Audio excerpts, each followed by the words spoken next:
Hello and welcome to the all new, all different number one comics podcast, episode number 46. 45 more times. That's it. 45 more. There we go. I'm Dan. That's Bob. Say hello, Bob. Hello, Bob.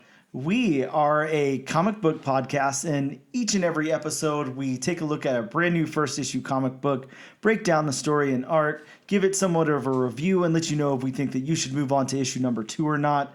We also talk a little bit of comic book and related news, as well as what's new at comic book shops this and next week. Bob, this week, tell the listeners what we're talking about. We are covering from Dark Horse Comics' Lunar Lodge. You know, Bob, I'm kind of excited because Dark Horse is like one of those publishers. I feel like they're kind of like an underdog or something, because every time we end up with one of their books, I'm like, oh yeah, Dark Horse. And then, I mean, I have to say, like, I usually end up really liking them too. Like, there's not really much I can think that Dark Horse put out where I'm like, that wasn't really good or whatever. Like, they seem to have pretty high quality stuff. So I don't know. I mean, I guess I don't know what your thoughts are on it. You don't know what my thoughts are, so we'll see if that happens again here or not. But cool that we're doing a Dark Horse book again, especially here towards the end of the year. We're almost at the end of the year wrap up, so good to get another Dark Horse book in there for that. We're going to take a quick break, and we will be back with some comic book news.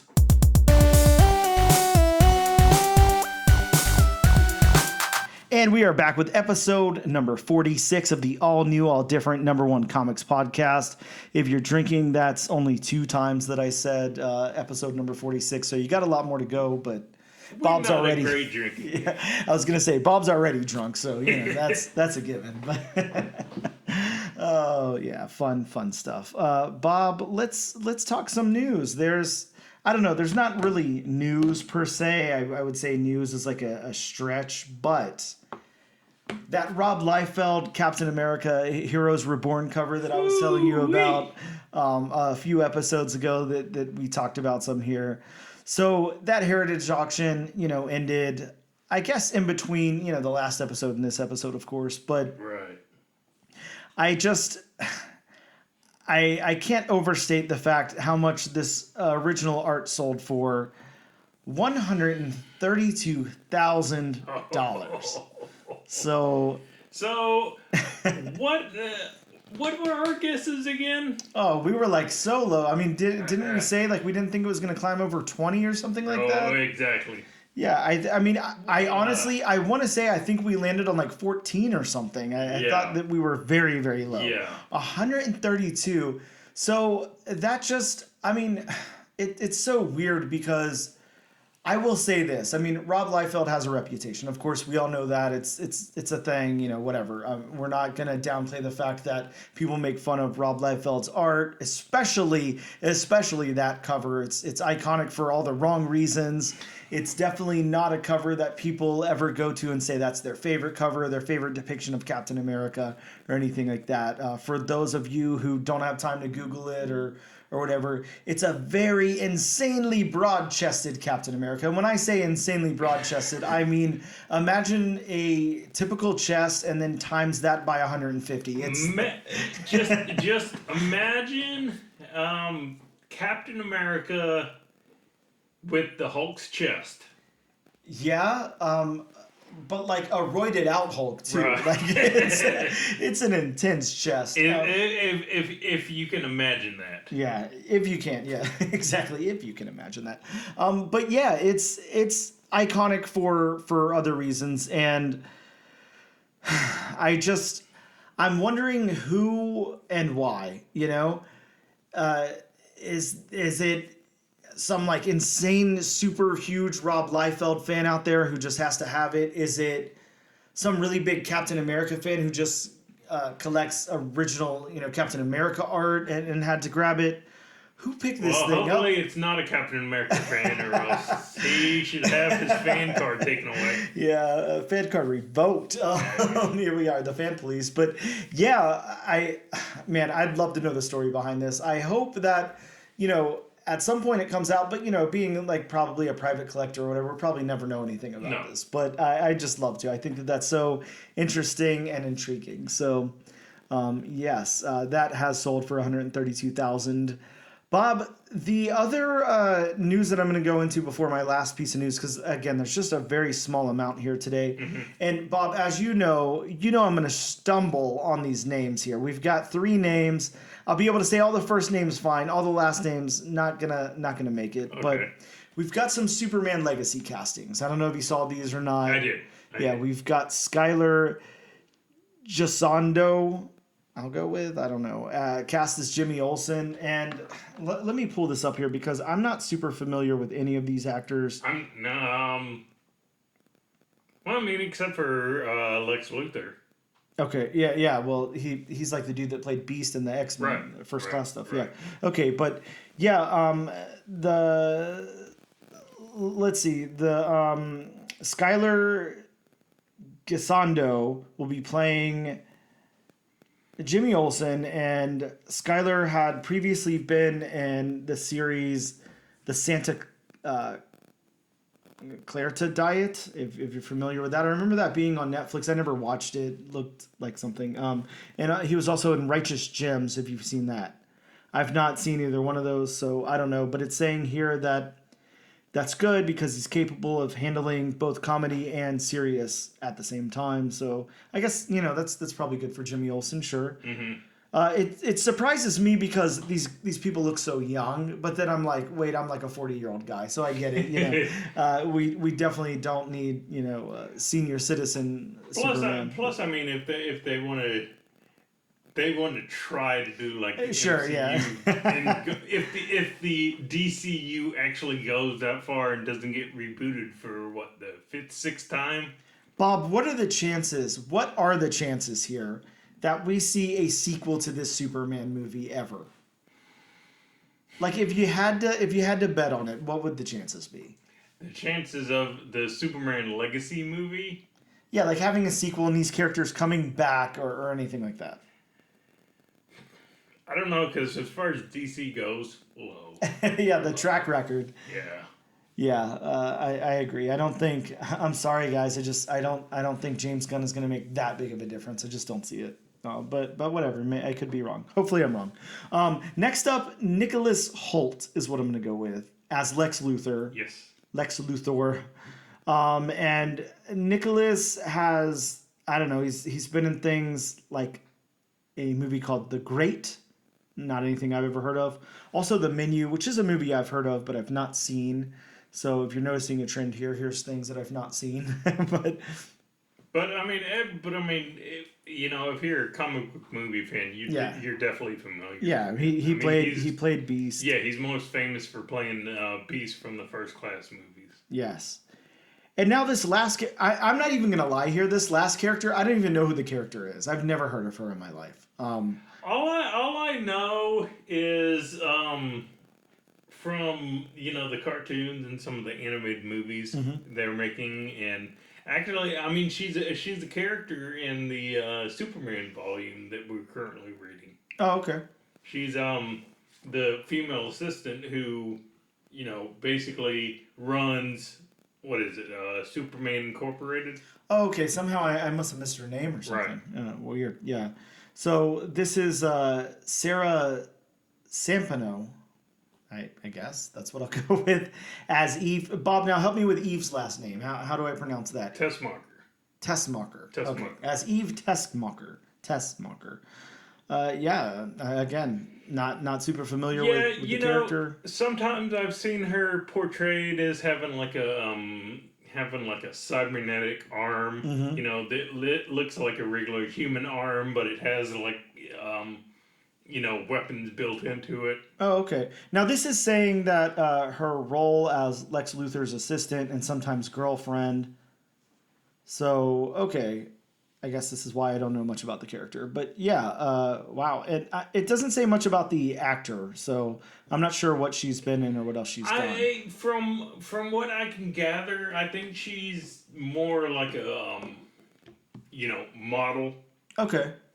So I don't really think. I think this may be. I mean, I haven't gone too in depth as to what she's done, but this may be one of her first roles. Okay. Well, I mean, shit, that's a good first role to have. You're in a Superman movie directed by James Gunn. Yeah. So part of the rebooted DC extended universe, or first round of whatever they're calling this. Yeah, very cool. So yeah, hopefully that's some good casting. Again, the only person I'm even familiar with is Nicholas Hoult as Beast. So Yeah, and I gotta say, I mean, I mean, it's fine. Those castings are fine. Hopefully, they do Lex Luthor justice. But I think at this point, everybody wants to know who's playing Superman. Oh, yeah. That's going to make or break this. yeah, movie. it's the most important thing. Exactly. I think James Gunn knows that. I think hopefully he knows that. Bob, I think I've said this before, probably joking or whatever. What are the chances? What are the chances, Bob, that Chris plays Superman? Well, I think I heard a few rumblings that Nicholas Hoult actually auditioned. Yeah, I saw that in the to article play I was reading as Superman. well. Yeah, and then he got cast as Lex Luthor. So yeah, interesting. Hopefully, he's a better Lex Luthor than Jesse Eisenberg. Oh God, that was terrible, wasn't it? Man, Yeah. looked terrible, acted. Yeah, I didn't like it at all. Okay, well, the last little bit of news, and it's really just rumors, so this is not confirmed news by any means, but the rumors are pretty heavy out there, saying that the Silver Surfer will be a woman in the MCU coming up. So That's gonna be a really hot take if that happens. yeah, sure. I mean, it's happened in the comics before. It has. but It has. so it's not. But the problem is so many people are so divorced from what happens in the comics. Like the people that watch the movies and stuff like that, they just do not understand. That things can be different. That there's so many incarnations of these characters and stuff. They just don't get that, and all they Right. think is. That it's Disney or whoever trying to diversify things, and like I know the comics did that way before Disney did. So, Right. whatever. But I do think interesting. Interesting as to why. I guess why does I'm not sure, but yeah, we'll have to see what happens with that. I mean, my whole thing is I don't mind them making characters gender swapping characters. Sure. I don't mind that. If they get the right person and if it's a good portrayal. But my thing is because obviously if they're talking about making Silver Surfer female, they want to do a female Herald. Why not just do Frankie Gray? Yes. Why not? Exactly. I don't know. I mean, I guess we're not going to ever get the answer to that question, but it would be, I don't know, it would be stupid of me. It would be ignorant of me to say that I don't see any reasoning. I mean, I don't know what the reasoning is, but it almost feels like there's some characters where you just are like, they have to be the way they are, I don't know why I feel that way about Silver Surfer, but I'm like, it feels weird. It feels like a weird swing to make the character female. Now, I'll go in with a completely open mind, and if I like the role, if I like the character, whatever, it's not going to bother me that it's a female, of course. I just, don't know what the reasoning is, I guess. But maybe it doesn't matter. Maybe it'll work fine. Who knows? Only time will tell, and it's just an interesting take, I guess. That is true. That is true. That's all I have for news, though, Bob. It was a pretty quick news segment, unless you have anything. Well, I just wanted to bring up something that I just saw on one of my comic sites. Very popular comic site, and it's related to the rumblings we've heard about Marvel moving away from Kang as being the big bad. Yes, One reason because of Jonathan Major's ongoing legal troubles. They are that, yeah, amongst true. other things. But there's been a lot of rumblings that they're going to finally introduce Doom, Fast Track Doom as the big bad. Yes. Which kind of odd right now, considering they haven't even laid the seeds for anything Doom related. Plus, they're going to have to change the movie from the Kang Dynasty to something The else. Doom Dynasty? Yeah, the Doom Dynasty. But there's actually a rumor that I'm seeing about The top choice to play Doctor Doom is Cillian Murphy. Okay, now, Bob, I'm not familiar with who that is by name, at least. If you've seen Christopher Nolan's Batman trilogy, you know who Cillian Murphy is. Okay. Scarecrow. Oh, yes, okay. Wow. So So I mean, based on what you saw of him as Scarecrow, how do you think he would do as Doctor Doom? Oh, amazing. I'm sure. Yeah, I can't see. Yeah, I mean, it sounds great. Sounds like a great casting. Man, I'm so conflicted on all of these things because I feel like since the MCU, since the movie universes and stuff are so different from the comics, but so related at the same time. Right. I feel like I feel like I have something in my head that I want, and then I feel like I have what's most likely going to happen.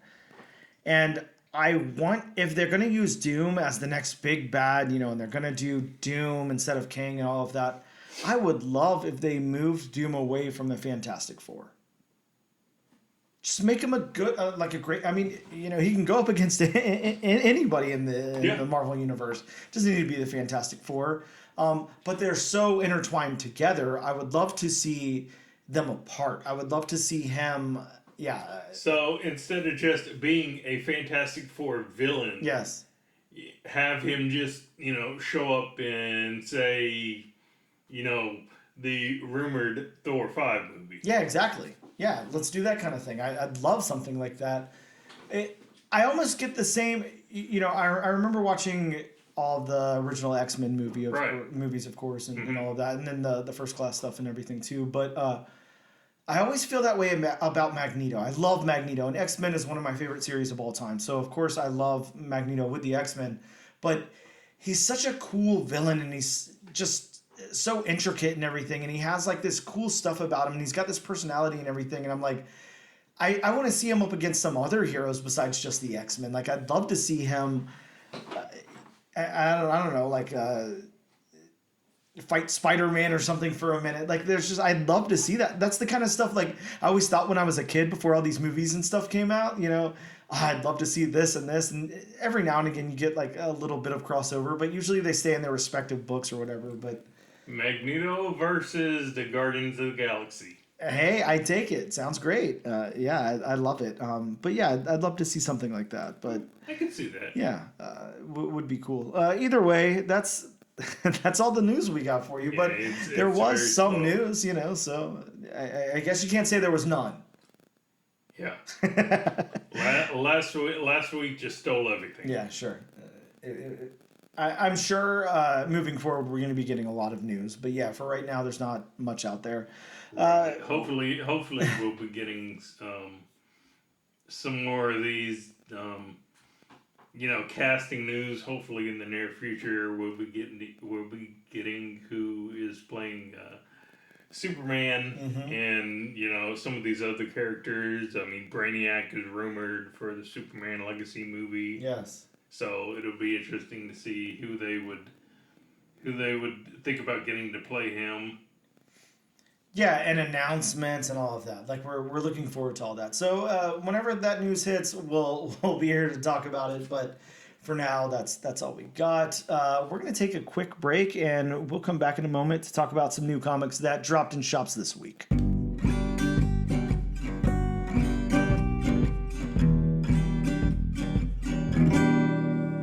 And we are back with episode number 46 of the all-new, all-different #1 Comics podcast. Okay, Bob, Machida. yeah. There's some new comic books that dropped this week in local comic book shops, and I think that we should probably talk about them because that is our job here on the podcast. I was going to say, we are a comic book podcast, so talking about comics, probably the best thing to do. Yeah, probably, But, I mean, it's so much more fun to talk about Teddy Ruxpin. I was trying to do a deep pull. Man, can you imagine? How about, if you want deep pull, if you want deep cut, how about Pet Rock? Oh, wow. Yeah, Pet Rock. Hey, yeah. I never had one, but yeah. Don't get me wrong, I'm getting older. I'm not as young as I used to be, but that was way before my time. Yeah, definitely before both of our time. Yes. I like that. I like to think that maybe there's like, there's a billion podcasts out there for every interest. So Right. what are the chances, Bob, that there's like a Pet Rock or a Teddy Ruxpin podcast where that's all they talk about in each episode? I mean, I wouldn't put it past, the world. I mean, there's so many people in the world. Sure. And I mean, podcasts are becoming so popular. Yes. Like you said, I mean, there is pretty much a podcast for everything. Yeah, there really is. That's an interesting thought to ponder. Either way, let's talk about what is our podcast, and that is new comic books and new number ones. And right now we're going to talk about new comic books that are in shops this week of note. So first off, from Image Comics, we got a second printing, and Bob, I was just telling you the story about this one. We got from James Tynan and Martin Simmons, we got the second printing of Dracula, or rather Universal Monsters Dracula #1. And my story here was, I really liked that first issue, and I was excited to pick up the second one. And me being me, I just walk in and just, grab piles of books. I grab a shitload of books, and I'm not paying attention to the issue number. I'm like, okay, Dracula 2 drops this week. Well, Dracula 2 drops in the same week that Dracula 1, the second print, drops. So I've got that. But so I will not be able to report on whether issue number 2 is good or not. But I've got a nice shiny second print if anybody needs one. Yeah. So yeah, that dropped this week. I smell a hashtag. Yeah, yes, please. Hashtag all new, all different nation. There was a really cool cover for this one. Not the one that I got, but there was one that was inspired by DC Gothic horror romance titles from the 70s. Looks really cool. Not the one I picked up. Oh, well, moving on. From Mad Cave Studios, we got Eden Frost #1.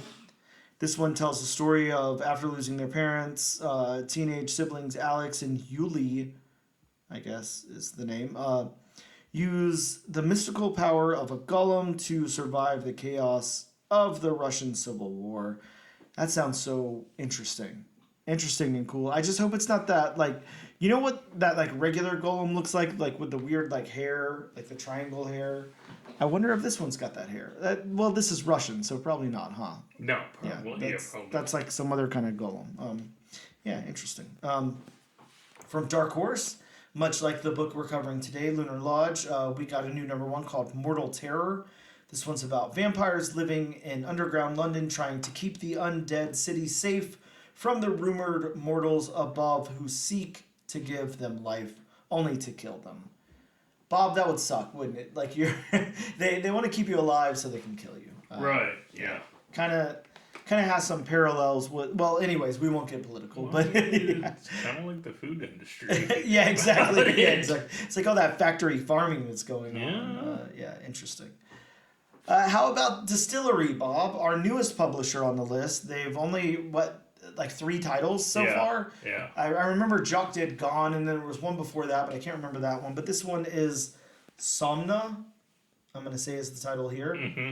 This one is, I know Tula Lote worked on it. Tula Lote and Becky Cloonan. So Becky Cloonan, Tula Lote both writing, and Tula Lote on art.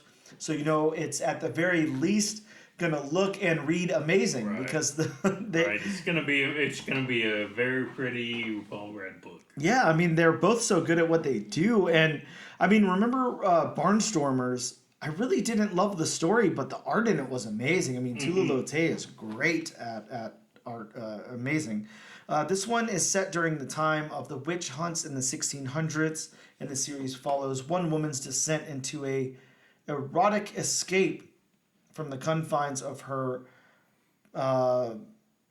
what's that word, Bob? Puritanical. That's how I say it. God, I love it that you're here, world. I gotta say, it's just something about that description. It just feels off for me. Yeah, it's erotic escape. I don't know what the hell that means. I have no idea. Yeah. I tune in to find out, but it is Tula Lote, and she does, she can paint some pretty risque things, so. That I will give you. Yeah. But beautifully done risque things, so. Right. Not in bad taste at all, but, maybe don't, buy it for children. Right. Don't read it in front of your kids. Don't Yeah, let them see probably it. not. Yeah. That reminds me of, this was a long time ago now, but I remember a while back whenever 50 Shades of Grey was first coming out. And I remember hearing this lady talk on a podcast. I forget what the theme of the podcast was, but they were talking about something, and they were talking about being on the subway. And the guy chimed in with, he was like, it was terrible. I was on the subway. There's this guy sitting there reading 50 Shades of Grey. And then he's like, all of a sudden I glance over and he has arisen. So, no. Oh no! Yeah, just imagine how terrible that would be. And I have heard that about that. Not to go off on another tangent. Well, to go off on another Bob, that's what the listeners tune in for. It's all good. Yeah. So, and I remember hearing this, and one of my friends said the same thing. Mm-hmm. I mean, if you've read the 50 Shades books, and then you watch the movies, it's kind of like, man. The book is so much better because they just go in so much deeper. No pun intended. Whoa! No pun intended. Yeah, I don't know. I mean, I tried to watch that first movie. It really wasn't for me, but I definitely didn't read any books, so I don't know. That's no judgment to anybody who likes those things, but it just wasn't for me. I'm also. I would say, what's that lead actor's name? Her name is, I can't think of it now, but she's the Madam Web girl. Dakota Johnson, that's right. Yeah, I was almost kind of disappointed in the casting decision until I saw that trailer, where I was like, I don't really want the 50 Shades of Grey girl, to be Madam Web, but she's great in the trailer, so I have a lot of faith in her now. But getting back to tangent through now, but over to Image Comics, we've got the Holy Roller issue number 1. Of course, we talked about this one last week, Bob. This one's written by Rick Remender, but also with Andy Samberg and Bob, I don't have the information in front of me, but one of the guys from Fallout Boy, I don't know. One of the guys from Fallout Boy also worked on this book. I'm not sure if he had art duty or if he was assisting in writing or what, but this book, the description reads, to care for his ailing father, a pro bowler is forced to quit his dream job and return to his hometown, which he soon discovers has been overrun by neo-Nazis, and he battles them with his bowling ball. So I know it sounds goofy as hell, but it's partially written by Andy Samberg. Yeah, but don't we want to see some dude beat up Nazis with a bowling ball? Because I sure as hell do, and I want it to get gory as hell. I like this. And I think I mentioned it on last week's podcast, but it's given me the character from Mystery Men. Yeah. The bowler. Yep. But, instead of over-the-top villains, she fights neo-Nazis with the bowling ball. I love it, Bob, because I think that now, sadly, I can't say everybody, but I think that most people really, really don't like Nazis. I know I can speak for you and I when I say we really do not like Nazis. No. So, sorry if that alienates any of the audience. I mean, good riddance. But yes, we are not in support of Nazis or neo-Nazis. So This just sounds like a lot of fun, and I want to see some Nazi beating. So I'm good with this. But next up from DC Comics, we've got Batman Off-World number 1. A young Batman faces an alien threat for the first time in his superhero career. And we also get the first appearance of Lone, some kind of alien. Tamaranian. Wow, Bob. So basically a male version of Starfire. Oh, okay. Is that what a Tamaranian is? Right. Oh, okay. Well, you'd think I'd pay closer attention, but... Well, Starfire and her sister Blackfire. Oh, okay. Wow.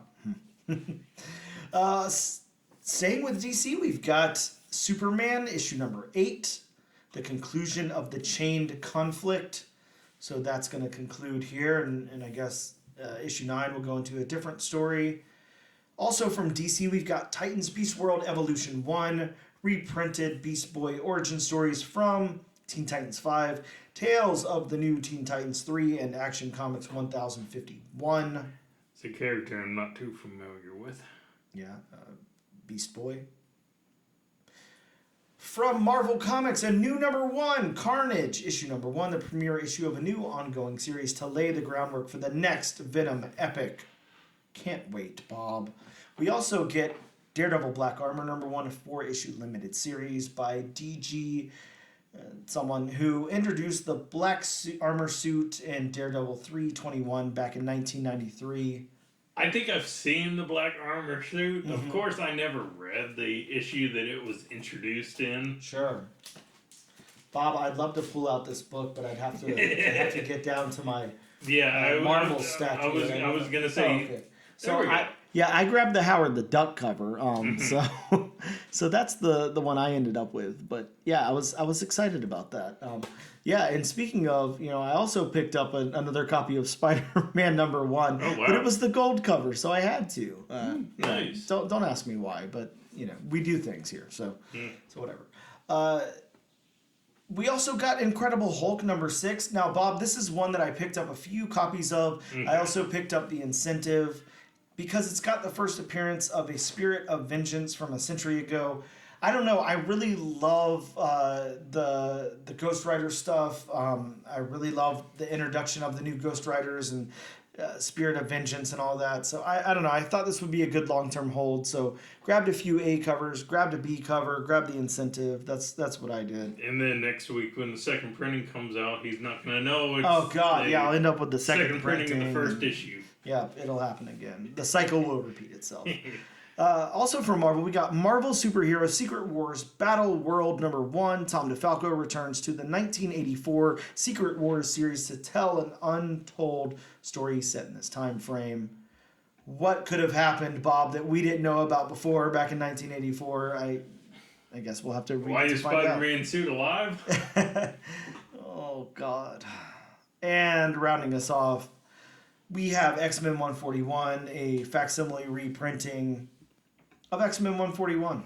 See, I'm sorry, but I don't feel like this comic needed a facsimile. I agree with you. There have been some facsimiles like, what is it?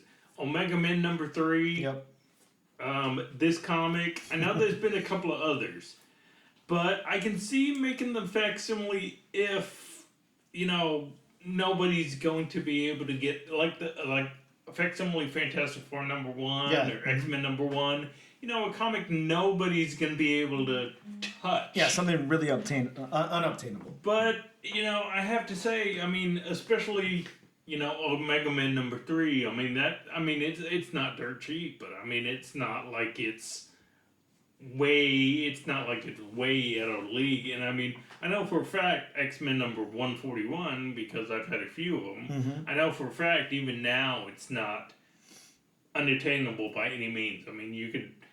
You could probably, get both of those comics for under $100. Oh, definitely. Yeah, Easy. definitely under $100. I can only tell you my experience with it. Now, I don't pick them up. I don't pick up facsimiles unless it's something huge, Now, with that Hulk one, whenever they do like a Hulk 181, a ASM 129, a X-Men 1, stuff like that. Or like when they did Batman #1. Yeah, Batman 1. Now, the Hulk 181, Bob, I won't lie. The first time they did a facsimile reprint on the Hulk 181, I bought 30 copies.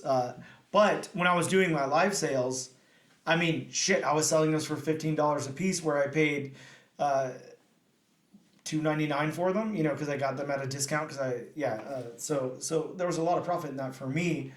And I'm sure it's the same thing for the local comic book shops. I think they do well at those. And my experience is there's a facsimile reprint on the table over at our local comic book shop, which is Gotham City Limit in Jacksonville, Florida on Southside Boulevard.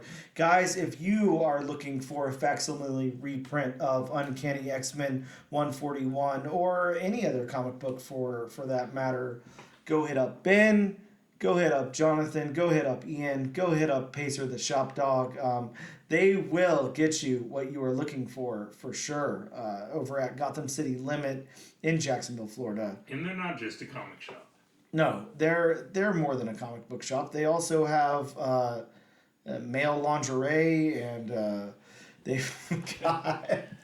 Wow, that would be such an interesting venture. Yeah, it definitely would. So make sure for all your comic books and male lingerie needs, go to 4195 Southside Boulevard, Unit 104, Jacksonville, Florida 32216. Go to Gotham City Limit and tell them that Bob and Dan from the All New, All Different #1 Comics podcast sent you. And I don't know. I mean, maybe you get some free male lingerie out of it. You never know. You might you might get a look like your head's on fire, but hey. I think that's what we're going for at this point. You know, whatever we can to get them look like their heads are on fire. Oh God, I don't know. Tell them you're getting Bob's discount for the week. I'm sure they'll hook you up. But we're gonna take a quick break because that is all the new comics, and then we're gonna get into this new comic, Bob. We're gonna be talking about Dark Horse's Lunar Lodge #1 in just a moment.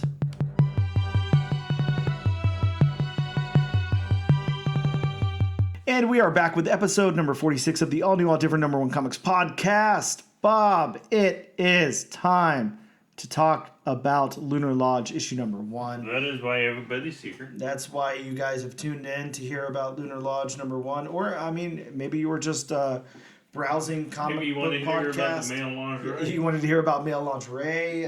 Maybe you're just here to hear two guys talking so you can fall asleep, unlike Bob. So you never know what could happen around here. But yes, let's talk about this. Lunar Lodge #1. This is from Dark Horse Comics. This is written by Bob. You're definitely going to have to help me with these names because I'll never even come close. Written by Tyler someone or another. Marceca. Marceca? Okay. Tyler Marceca. Art by... Now, this one I had a little bit of problem with. Oh no, Bob's got trouble, so that's not good. I'm going to say, even though I'm probably butchering this first name, so please forgive me, Mirko Kolak. Okay, Mirko I probably just butchered your name, so please forgive me. Well, from this point on, I will be only referring to them by their first names because I'm not going to try to go into their last names. I strongly suggest you do that. Yes, good call. Now, Tyler, our writer of this book, this is actually his first endeavor into writing at all. Yes, wow. He's not written anything else. I don't know what Tyler does. You know, maybe he does something else besides comics, and he just got into writing or what. I'm not too sure, but this is definitely his first credit. So not much to talk about there. Now, Mirko has done a few things, not a lot to tell you the truth, but he's done some stuff. His career kind of starting back in 2010 on Secret Warriors. He did work on Red Skull in 2011. He was working on Punisher in 2012, Conan the Barbarian in 2013, along with Saucer Country. He did the rebooted Turok Dinosaur Hunter in 2014. Mm-hmm. Also, some work on Deadpool and Green Lantern Corps. He did the Sinestro Annual as well as the aforementioned projects in 2015. Then in 2016, worked on the Deathstroke Annual as well as Kingsway West 1 through 3. In 2017, started on Unholy Grail. Did some work on Red Hood and the Outlaws. 2018, did Uncanny X-Men #1. I'm not sure if that was just a cover or not, but yeah, I'm thinking it was. Well, there was a lot of artists working on that book, so he was one of them.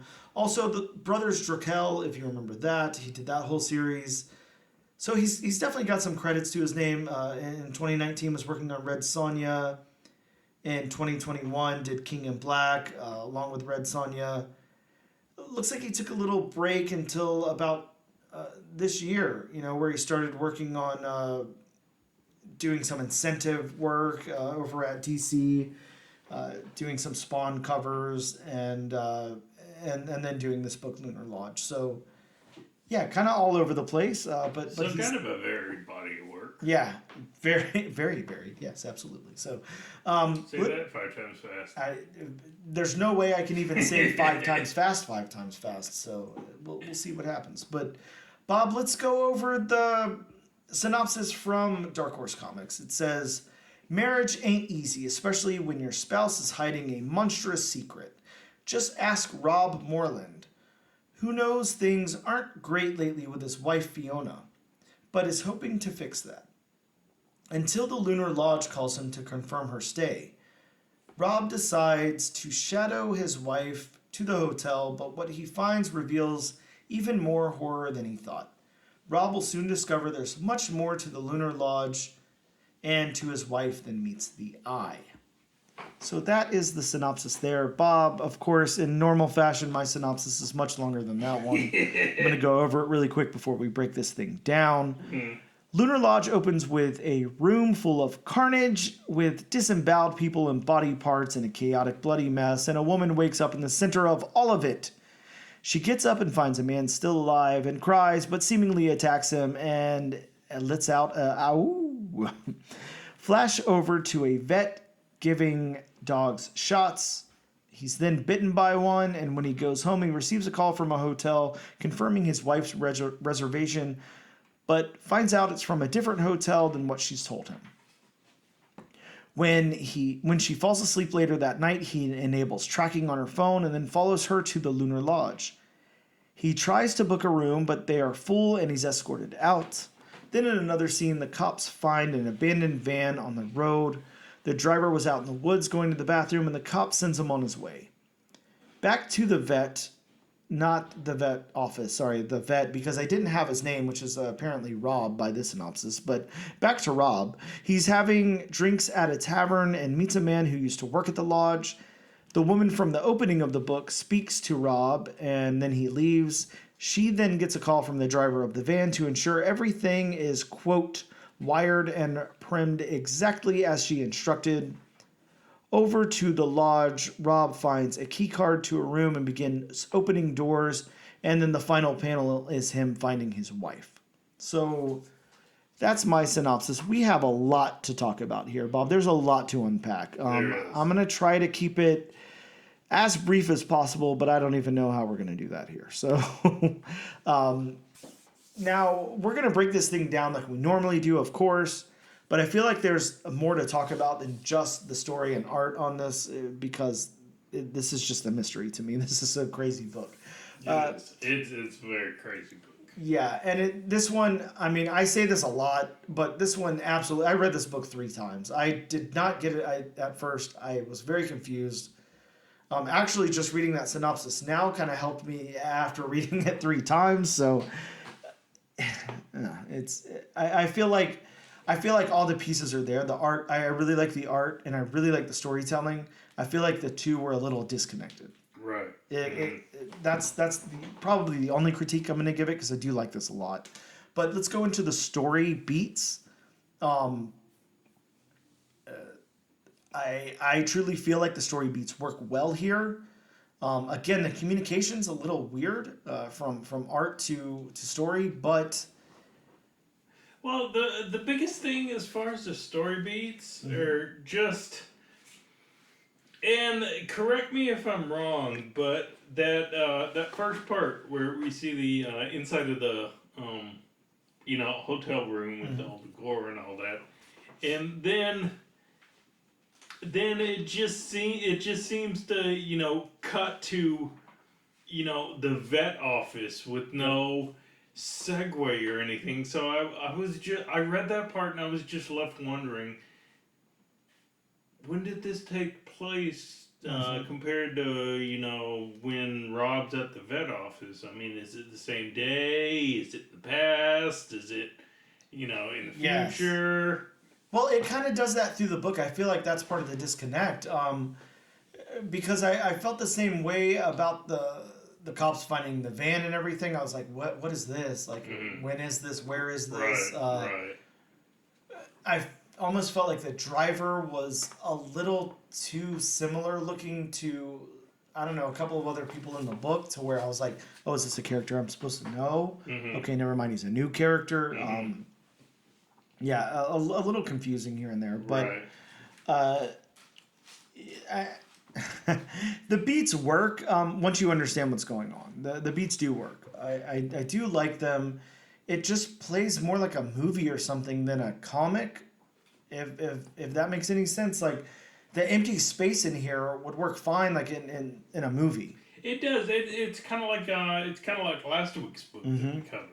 It's kind of like I was reading this book and I'm just like, okay, I could see this on Netflix or Yeah. Amazon or one of those streaming services. So it did. It felt like an episode in a TV series. Yeah, it was. It's oddly written, or probably not written. I mean, I can't blame the writing. It almost, the best way I can put it is it seems like maybe these two were like very disconnected from one another, and explaining, what the writer wanted out of the artist or whatever. Not sure how to convey exactly what I'm saying, but there's some kind of disconnect here. So the narrative of the story is the thing I'm gonna have the biggest problem with. Again, it's so disconnected. I don't understand enough, and to have to read something 3 times, and then still a synopsis help me out and everything. I feel like if I don't learn the characters' names, I didn't know that the wife's name was Fiona. I didn't know that his name was Rob. Now, a couple of times, I think Rob or somebody else said Fee as like a nickname, and I guess that was Fiona's nickname. Okay, yeah, good, but I never even got a real name. Right. And I didn't know who he was referencing. That was confusing. So the narrative of this book is very confusing to me. Yeah, the narrative for me was disjointed. Very. I mean, I know exactly where it was, going. I could follow the whole, he's suspicious about his wife Yeah, and of all course. that kind of stuff. But it's kind of like it's kind of like, I'm sorry, and we get that end panel, end panel. Sorry, that's words are hard. We get that end panel where she's in the cell underneath the Lunar Lodge, and it's kind of like, what was she doing to I mean, what was she? Yeah, I mean, the book. I mean, I'm sure it's gonna expand on it, and Yeah. if we go forward with this book, but there's no hint as to why she could, what she was up to. There was no hint as to why that van and why that lady was talking to Rob. If Rob has an importance, what she was talking about, wired and primed. So I mean, I could understand that they're probably going to expound upon that in the later issues, but it's kind of like, just put some breadcrumbs down. Yeah, we need a little bit more to understand what's going on. You don't need to.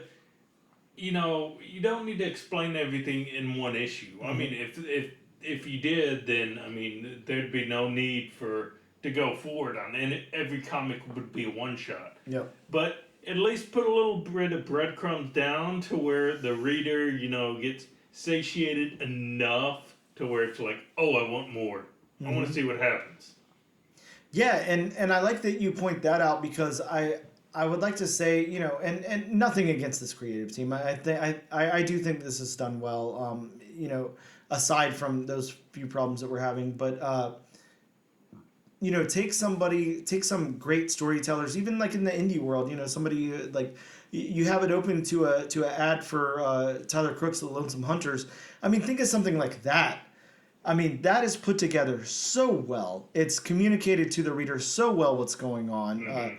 Tyler Crook really lays it out. He's a master storyteller, and I know he's making his own notes for the art and everything, so it better be not disjointed. But that's a perfect example of something where they're not having to take any direction from anybody else. They're putting out their own product and doing their own thing, but it makes a lot of sense. It all flows narratively together very, very well, and you can follow everything that's going on. And like there might be threads left out, but you understand where the threads came from, Right. and what to tie them to later and everything. This is a little too confusing for something like this. It is. I would have liked a little more substance in this first issue. I mean, give again, like I said, just enough, backstory on everything. Yeah, we need a tiny bit more. Now, I should have known that the vet's name was Rob without reading that synopsis. I should have known his wife's name was Fiona. I kind of wish that I knew a little bit more about the guy driving the van. Definitely wish I knew more about the lady who, Right. he called and everything. Now, is it the same lady as the one in the beginning? I feel like it is, but maybe it's not. That I had such a big problem with. It's like they introduced Fiona, and they introduced that woman in the bar, and it's kind of like, wait a minute, which one was? What about the woman from the very beginning? I mean, which one was she? yeah, exactly. It's a little too confusing. Yeah. Can't lie there. But how about the dialogue now? And when we talk about the dialogue, I think we should just talk about the dialogue that's there. Obviously we have our problems with the narrative and this just really isn't this really is not a dialogue heavy book. Oh, not at all. Yeah, you will rarely ever hear me say this, but I think it could have used a little bit more dialogue. Yeah. I think it could have helped us get to know the characters a little bit better, get to know what's going on and everything. I think it could have, and you will never hear me say this. I think it could have used a little bit of exposition. Oh yeah, exposition. A dump would have been fine in this book. I think we needed one. For all the times that we say there's too much dialogue in a book or exposition dumps or whatever, they are sometimes that stuff is needed. If you have like a something that's like a little convoluted or disjointed or whatever, that's what it's for. So I would say the dialogue that's there is fine. I don't necessarily have a problem with it. I'm with you. It could have used more. It could have used more exposition.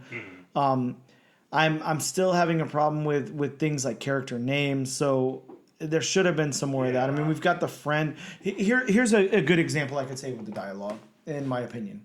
Now, whenever Rob tracks his wife and gets there to the Lunar Lodge, he's got a friend with him, and the friend says something about first day jitters or something and throws up or something like that. Who the hell was that friend? Where did he go? Did he ever pop up in the book again? I don't think so. I don't remember ever seeing that guy again. But first day jitters for what? What are we talking about? What is going on here? That is a little too confusing. It seems like something got left on the cutting room floor, and that's where we could have used a little bit more dialogue for a little bit more exposition. So the dialogue that's there is fine. There wasn't enough of it. Was not enough exposition. What about the world building?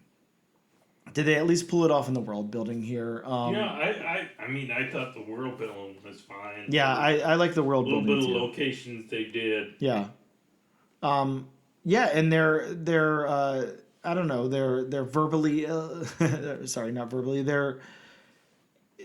It's nice, but yeah, this is an art heavy book. This is relies a lot on the art more so than the dialogue or storytelling really. So the places that they are, where they go, all of that, it's fleshed out enough. The world is built well enough. So moving on over to the art, Mirko, I think was the name. How about the characters? How about the character designs of everybody here? How did you feel about that? I think the characters could have done with a little more detail, so you'd be able to tell them apart easily. I mean, again, I just talked about the woman in the beginning and the fact that they also introduced two other women. I don't exactly know who's who. Yeah, I'm having the same problem, and we talked about this already, but is the woman at the beginning the same woman at the end? I really don't know. The first time I read this book, I almost thought, well, is that his wife and a different? Is she like a werewolf out here werewolfing, and then this is what she looks like when she's real primal and everything, and then she goes home and she's more normal or whatever. Yeah, I mean, you just said that you thought the driver was Rob. Yeah, yeah, I definitely did. I mean, That says something right there. Now, I'll give it this, though. To just critique it as art itself, I think that I like the art style. Yeah, the art style is really cool. I like the art style. I like the characters. Now, I agree with you. They look too similar to one another, and they don't have names and everything, so that makes it a little too confusing. But the designs are there. They look great. Yeah. This could have just taken like a little bit more direction, like writing or something, in my opinion. But the art, the character designs and everything do look wonderful. How about the backgrounds? The backgrounds for me, they do their job, and I'm not hard to please on backgrounds. Yeah, they're solid. Backgrounds work. They look good. There's stuff going on where there needs to be stuff going on. It's more solid color where it needs to be. I will, and I hate to bring out more bad here, but I will say that sometimes whenever we kind of zoom in on like an important piece of something, like there you have it open to the scene where Rob is at home and he sees the note left on the refrigerator saying where she's going to be and all that. I really don't like that. Like, as I feel like we could have gotten exposition as opposed to like a note or something. Like the note thing, the way the note thing is written, like I'm just not a huge fan of. It doesn't look realistic to me. And it doesn't fit the art because the rest of the art looks great. And then that looks like, I don't know, like a font from a computer or something. I'm not really into it, but how about the locations? We talked about the world building and the storytelling, and we liked that. So how about the locations here? We have that first inn. We have of course, Rob's office or veterinarian practice or whatever. We've got the Lunar Lodge. We've got the tavern. I'm gonna say I think the locations look great. They look outstanding. They look I'm fine with the locations. And then. Last but not least, the colors. We do have a separate colorist here, Francesca Valadi is what I'll say. Oh, Valenza. Okay, sorry. Wait, what? Say the name again? Brian Valenza on colors. Really? Yes. Oh, well, I have a completely different name here. Wow, weird. Who do you have? I don't know. Francisca something. I don't know. Inside of the book has a different name. So, okay, my apologies. But yeah, I think the colors work really, really well. There's a nice palette here, and it transitions back and forth from something like the scenes of carnage to happy daytime to kind of overcast to dimly lit veterinarian's office to inside of a house. The color palette really works for the scenes that they're in. When they're there, I think the colors look great. They look great with the art too. They complement one another very, very well. If you have any other notes on the colors, the colors do their job for me. They're not totally muted, but they're muted enough. Yeah, the palette's really nice here. I'm gonna say this, Bob, because of course we're gonna have to get into whether we suggest the book or not. This one's hard. Yeah. This is a hard one. I don't feel like, something like the book we covered last week was very hard to say, it really wasn't my thing, whatever. I like this book. For all the stuff that we've said about it so far, it probably makes it sound like, I wasn't a fan. I think that there is a place out there for everybody. And I think, if this is the writer's first book and first foray into comic book writing, I want to see this writer do more, and I want to see him do well, and I think that he has a lot of potential and a future ahead of him. I love horror stuff. I love werewolves. I love indie horror comics. So I'm already, a cheerleader for this. But I like this story. I like the story that they're telling. I'm just confused by it. I think, most of the time, Dark Horse minis are about 4 issues. I think that he can really pull this off in 4 issues. Even with, what he's got going on right now, I have enough faith in this where I think all of the loose threads are going to be tied together by the end, and I'm going to really like the story, and it's going to be compelling and everything. And I'm into that. So it's confusing. It's a confusing answer, to hear me critique it the way that I did before, and then say that I do suggest adding it to your pool and do suggest reading issue number 2, because I'm excited to read issue number 2 and see where this goes. It's definitely not firing on all cylinders for me, and I think that was pretty clear in our breakdown of it. But I do think that it has somewhere to go, and I think that it will get there. See, and yeah, I'm kind of like you. I mean, for all the, negative stuff I said, I mean, and you said it, I do think this is a really good, first foray into comics. Yep. And to me, I'm also like you. I don't think this first issue fires on all cylinders. But I do kind of want to see where this book goes, because it ends with a cliffhanger, and I have to say I'm more inclined to read books that end on cliffhangers.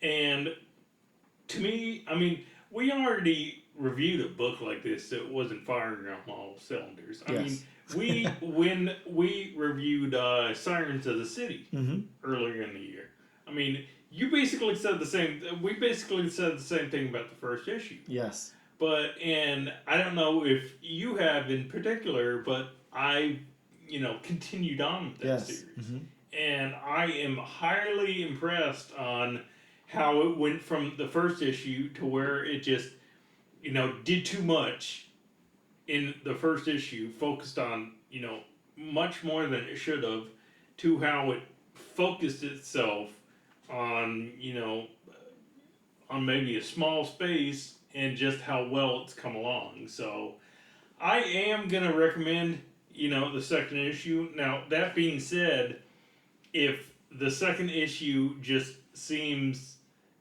the same as the first issue, where it doesn't, concise itself, then, I mean, I'm not going to go on to the third, but I'm interested as of right now, where is this thing going? Yeah, I'm with you, and I think that was well said. Just like you pointed out, we had issues with Sirens of the City. It wasn't working, but it was intriguing. Right. I feel like this is the same thing. I don't feel like this is as disjointed. This just leaves a lot on the table to be explained, I guess, in the issue. But with that being said, like you said, you pick up issue number 2, number 3 of Sirens of the City. It's like you're reading a different book. Right. It's like they knew, hey, it's time to zero in on some of this and get some of this explained. Visit the world that we've built and all of that. And I think, yeah, you're right. This has the opportunity to do that as well. Maybe this is a very driven in the later half of the series. Maybe it picks up a lot more in the middle. I'm not too sure. And knowing that, I've never written a comic book and have had it published, I don't know. I mean, I'm excited to see what the future is for this creative team. Right. My main critique is I would like to see, I would like to feel like they work together a little better than they do here. But maybe we'll see that, maybe over corresponding, over time or whatever, the team tightens up a little bit. I'm not too sure, but you heard it here. I mean, that is a recommend from Bob and I. It's a very weird recommend. But I mean, shit, in a year of podcasting, and talking about first issue comic books, and, you guys have been great. The community's been awesome. Everybody listening, downloading, watching on YouTube, whatever, following us along the way. You guys are listening to us talk about these comic books, and I guess, hopefully you trust us now or whatever, but, this is a different review for us. This is a different, usually it's a lot more black and white. This is in that gray area. Yeah, this one is way more gray than what we usually do. Definitely. And I don't like to do that, but I mean, we can only work with, what we're given. So in a weird roundabout gray area way, yeah, definitely add this to your pool and check it out. And I really hope that I hear more from Tyler and Mirko. And I hope the next issue is awesome, is all I can say. So with that being said, we're going to take a quick break and we'll return to talk about some new comics that are dropping in your local comic book shops next week.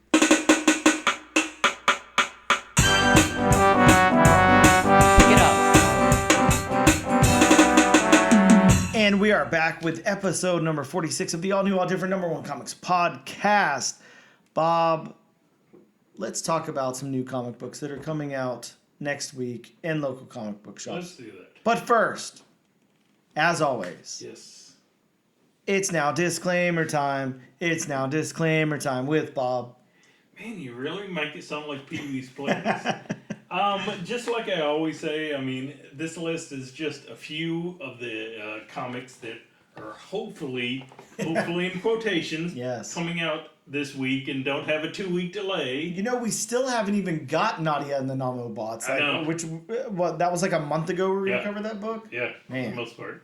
So, yes, if you want a more in-depth list, please consult elsewhere, consult with your local comic shop, I mean, ask them nicely, maybe they'll read you, every single comic that may or may not be coming out. They definitely will, and like Bob said, I mean, if you're in Jacksonville, Florida, all you got to do is hit up Gotham City Limit, tell Ben you want to know every single book that's coming out for the rest of the year. Why not? Shit. They may sell you some lingerie from the back. Who knows? So, starting off the list from Marvel, we are getting Howard the Duck #1, one shot. Yes, very, very excited about this one.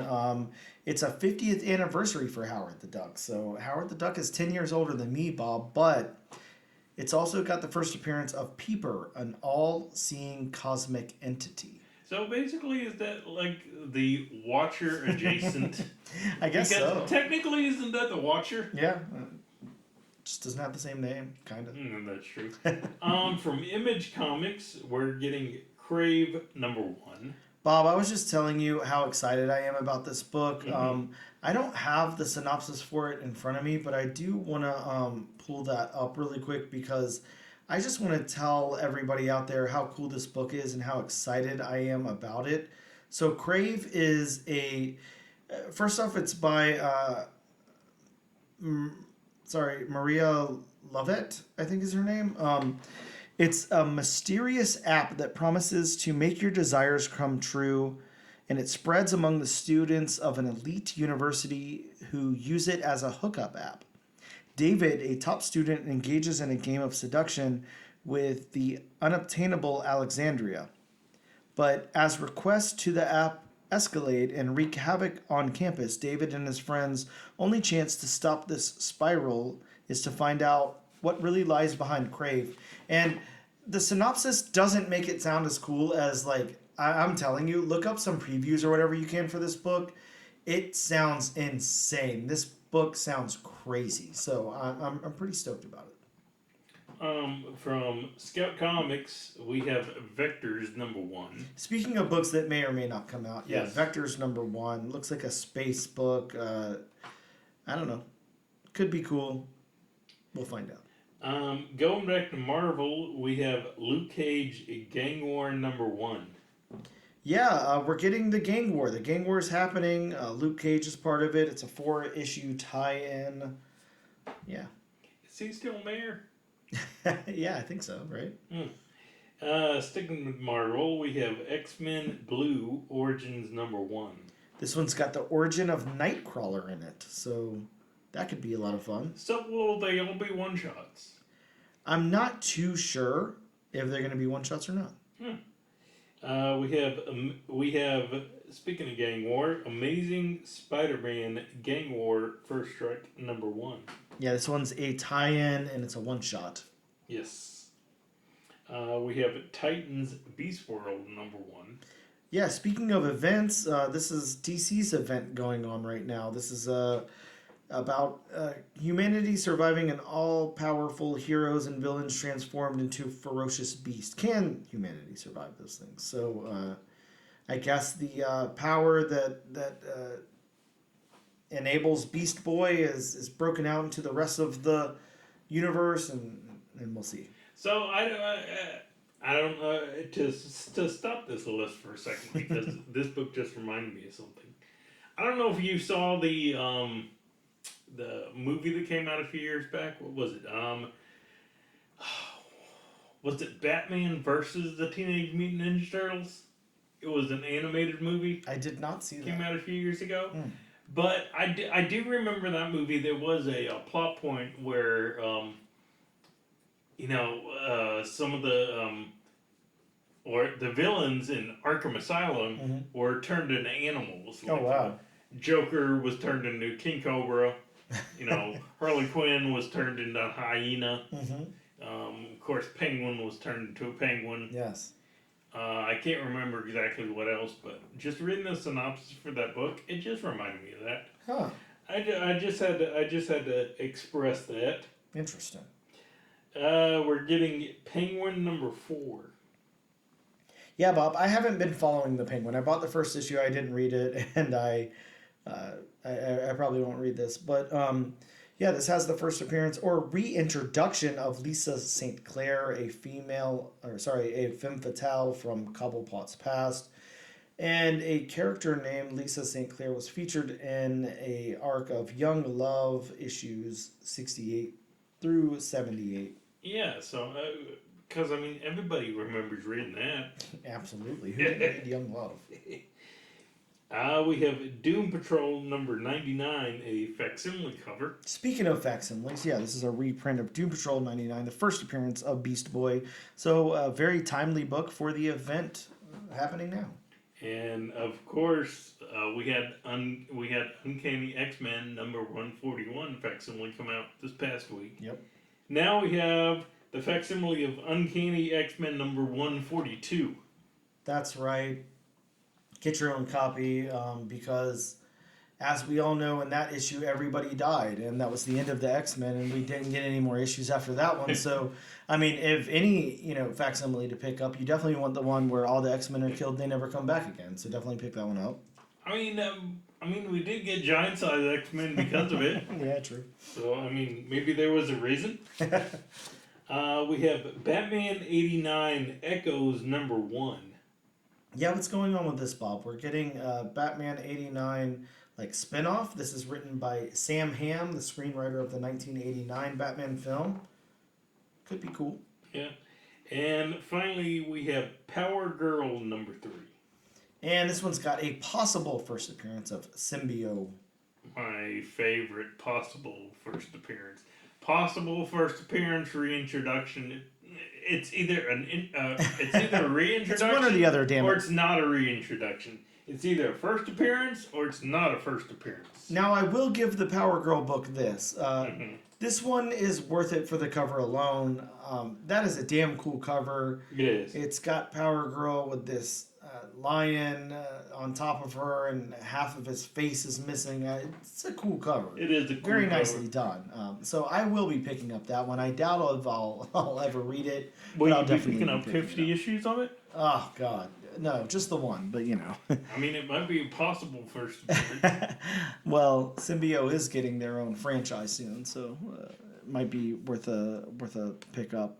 Bob, it's time to head on over to the lovely wheelofnames.com. Of course, our pick of most eligible internet wheels that we spin. Of course, we love wheelofnames.com, not sponsored by, but we could be bought off very, very easily, just so you guys know. If you're going to pick a wheel, make it wheelofnames.com. Absolutely. We've got 3 books on the board. Of course, Spider-Woman number 1, Crave number 1, and Basic Instinct number 1. Bob, let's see where the wheel lands for this week. Looks like next week, Bob, we'll be covering Basic Instinct number 1. That's going to be a lot of fun, Bob. Hopefully. Yes, I'm sitting here crossing both fingers. Yes, fingers are crossed. If you guys out there don't mind crossing your fingers for us, we'd greatly appreciate it, because we'd love to have a good book to talk about. Please do this sounds like such an interesting book. Please be good, is all we can say. Bob, that about wraps up the show, but thank you guys so much for tuning in. Of course, you can check us out on social media. We're on Instagram at ANAD_1 Comics Podcast. We're on X at ANADNO Comic Pod, and on TikTok at ANAD1 Comics Pod. You can also check us out on YouTube under the Comic Book channel. This And every single week, we love to give away a copy of the book that we just read. This week being Lunar Lodge #1. All you need to do is go onto social media of your choice and use the hashtag all new, all different nation to be entered in the giveaway. Just create a post, use that hashtag. Bob and I will scour the entire internet and find it, and we'll enter you in a randomized drawing. Maybe here on wheelofnames.com, who knows? Only one way to find out. But thank you guys so much for tuning in, and we will see you next week.